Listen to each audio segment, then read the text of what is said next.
حضرت امیر معاویہ اگر اپنے بیٹے یزید کو باصلاحیت سمجھتے ہوئے اگر خلافت کے لیے مقرر کر دیتے ہیں، اپنی زندگی میں نامزد کر دیتے ہیں، ولی عہد بنا دیتے ہیں، تو اس سے اسلام کے اندر کون سا فساد اور کون سا فتنہ برپا ہو گیا؟ حضرت امیر معاویہ کو اسی وجہ سے گالی دی جاتی ہے، جبکہ حضرت امیر معاویہ رضی اللہ تعالیٰ عنہ نبی کریم صلی اللہ علیہ وسلم کے صالح محترم ہیں، امت کے ماموں ہیں، نبی کریم صلی اللہ علیہ وسلم کے صالح محترم ہیں حضرت امیر معاویہ، اور ان کے بارے میں یہ حدیث موجود ہے کیا؟ وان عبد الرحمن ابن ابی امیرہ رضی اللہ تعالیٰ عنہ وکان من اصحاب رسول اللہ صلی اللہ علیہ وسلم عن النبی انہو قال لمعاویہ رضی اللہ تعالیٰ عنہ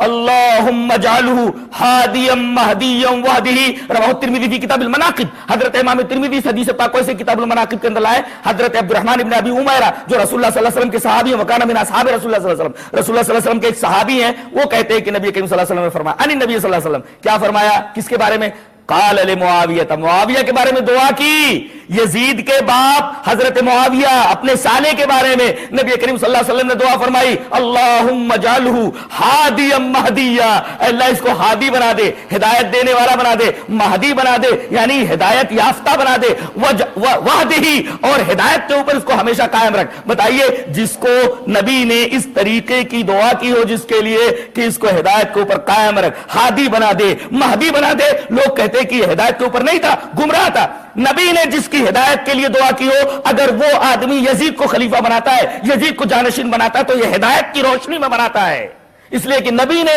حضرت امیر معاویہ کے بارے میں یہ دعا فرمائی ہے کہ اللہم اجعلہ ہادیا مہدیا وحدہ، اللہ اس کو ہادی بنا دے، ہدایت دینے والا، اسی طرح مہدی بنا دے، ہدایت یافتہ بنا دے، وحدہ اور زندگی بھر اس کو ہدایت کے اوپر قائم رکھ۔ حضرت امیر معاویہ کے بارے میں نبی کی یہ دعا ہے کہ ہدایت کے اوپر تھے، لہذا جانشین مقرر کرنا اپنی حیات کے اندر یہ کوئی بری بات نہیں ہے، اس کو خواہ مخواہ شیعہ حضرات نے اچھال دیا ہے۔